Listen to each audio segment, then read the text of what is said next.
Hello students and welcome back. और बच्चों हम लोग कंटिन्यू कर रहे हैं अपने माइक्रो इकोनॉमिक्स में चैप्टर है प्रोड्यूसर्स इक्विलिब्रियम, जिसमें टीआरटीसी अप्रोच हम लोग ऑलरेडी पढ़ चुके हैं। और today we will take MRMC approach, यानी कि marginal revenue and marginal cost approach. So समझते हैं इसकी कॉन्सेप्ट्स को। Let's begin with me. So student, इससे पहले की क्लास में हम लोग ऑलरेडी पढ़ चुके हैं कि प्रोड्यूसर्स इक्विलिब्रियम वो सिचुएशन होती है जहां पर कोई भी प्रोड्यूसर्स मैक्सिमम प्रॉफिट अचीव करता है और उस आउटपुट लेवल के बाद वो अपना प्रोडक्शन या तो स्टॉप कर देता है या फिर कम कर देता है। राइट? तो इस प्रोड्यूसर्स इक्विलिब्रियम को समझने के लिए हमारे पास दो अप्रोचेस थी। एक टीआरटीसी अप्रोच, जिसको हम लोग ऑलरेडी कर चुके हैं, and now we have MRMC approach, यानी कि marginal revenue marginal cost approach. So students, approach की इस कॉन्सेप्ट की स्टेटमेंट है, according to the MRMC approach, producers equilibrium refers to a state of that output level at which these conditions must be satisfied. तो बच्चों, first condition है MC is equal to MR at this level of output profited maximum. Right?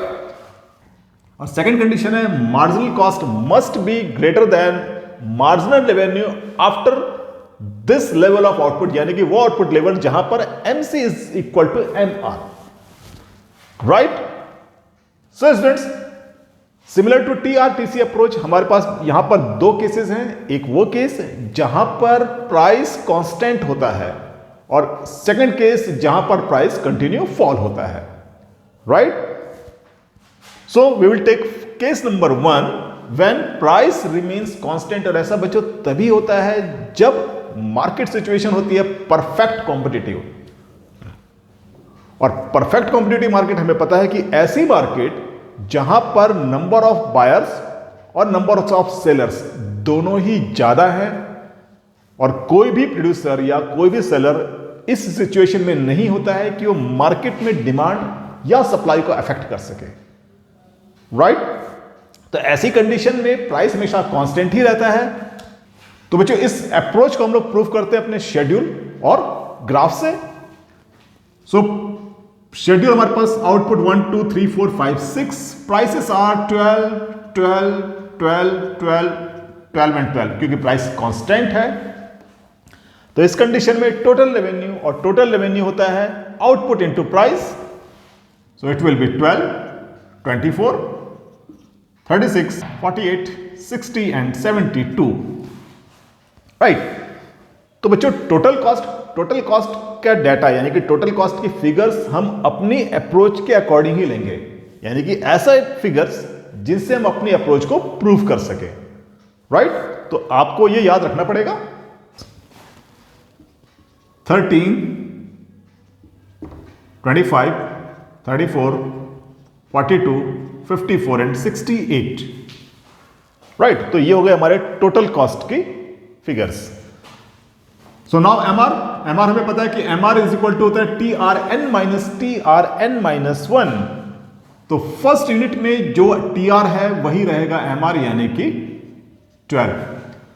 Now 24 minus 12 it will B 12, 36 minus 12 it will B 12 12 12 and 12। It means बच्चों, अगर price constant है तो price को ही हम बोलते हैं AR, यानी कि एवरेज रेवेन्यू। तो अगर प्राइस कांस्टेंट है तो MR भी कांस्टेंट होगा और वो प्राइस या फिर AR के इक्वल होगा। Is that clear? Now marginal cost. So students, marginal cost first unit के लिए 13 ही रहेगा। Now 25 minus 13 it will B 12, 34 minus 25 it will B 11, 42 minus 34 it will be 8, it will be 12 and it will be 14. Right? So students, हम लोग check करेंगे अपनी दोनों conditions को। Condition number 1 MC is equal to MR, और ये है यहां पर और यहां पर, यानी कि 2 लेवल ऑफ आउटपुट पर, और जब आउटपुट होता है आउटपुट होता है दिस इज 5। राइट? तो इन दोनों सिचुएशन में पहली कंडीशन तो सेटिस्फाई है, यानी कि MR is equal to MC। But producers equilibrium हमेशा किसी एक ही पॉइंट पर होता है, so now let us check second condition, और सेकंड कंडीशन में है MC must be greater than MR after this level of output. तो यहां पर सेकंड आउटपुट पर हमारे पास marginal revenue is greater than marginal cost.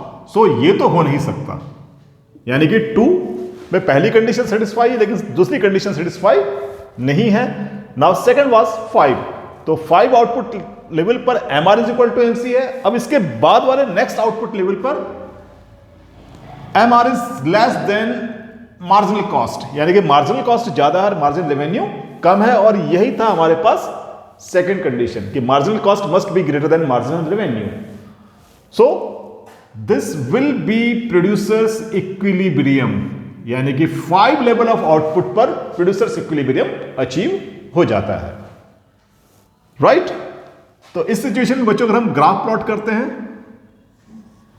So it is 0, x axis पर हम लोग लेते हैं आउटपुट, वाई एक्सिस पे क्योंकि हमारे पास MR और MC है तो we will take MR and MC, यानी कि marginal revenue and marginal cost.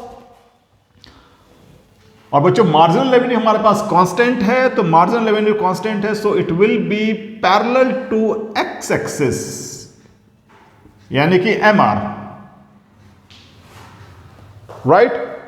Marginal cost का कर्व स्टार्ट होता है अबव देन MR, तो ये स्टार्ट होगा यहां से और उसके बाद ये फॉल होता है, देन वापस MR को क्रॉस करता है। So curve will be like this, this is curve of marginal cost, right? अब 2 पॉइंट ऑफ इंटरसेक्शन है, बट कंडीशन कहां पर सेटिस्फाई हुई है? यहां पर मार्जिनल कॉस्ट ज्यादा है, मार्जिनल रेवेन्यू है कम, so this will be the level of output at which we get equilibrium,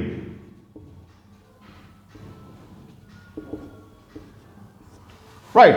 तो बच्चों जब भी आपके पास ये अप्रोच आएगी तो आपके पास केसेस क्लियर होंगे, या तो प्राइस कांस्टेंट है या फिर प्राइस होता है fall, right? So this is case number 1। Now let us take case number 2।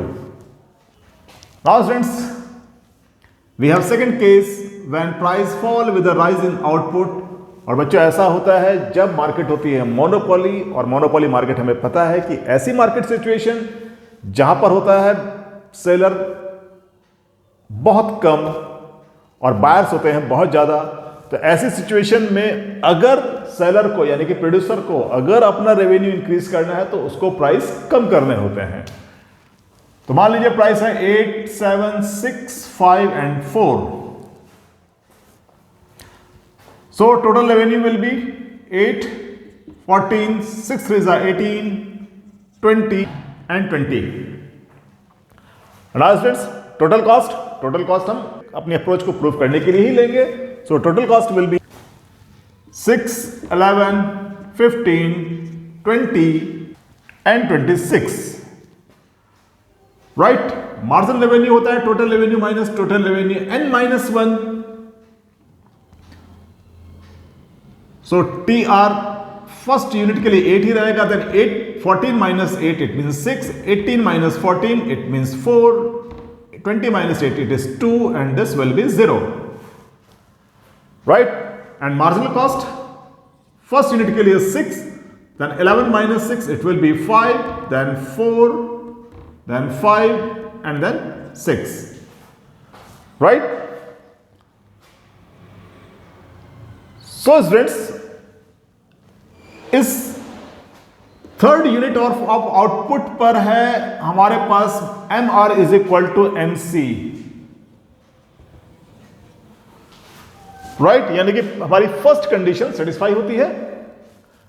Second condition है marginal cost must be greater than marginal revenue, और यहां पर मार्जिनल कॉस्ट है 5, मार्जिनल रेवेन्यू है 2, it means MR is less then marginal cost. Got it? So बच्चों this will be our producers equilibrium, right? तो third unit पर producers equilibrium की position को अचीव करता है। Got it? And the curve will be, this is origin, x axis पे हम लेते हैं आउटपुट, वाई एक्सिस पे एम आर और एम सी।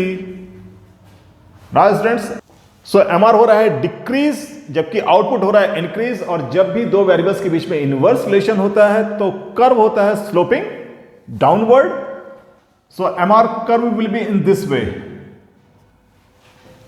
एमसी कर्व पहले फॉल होता है देन राइज होता है, then it will be like this, right.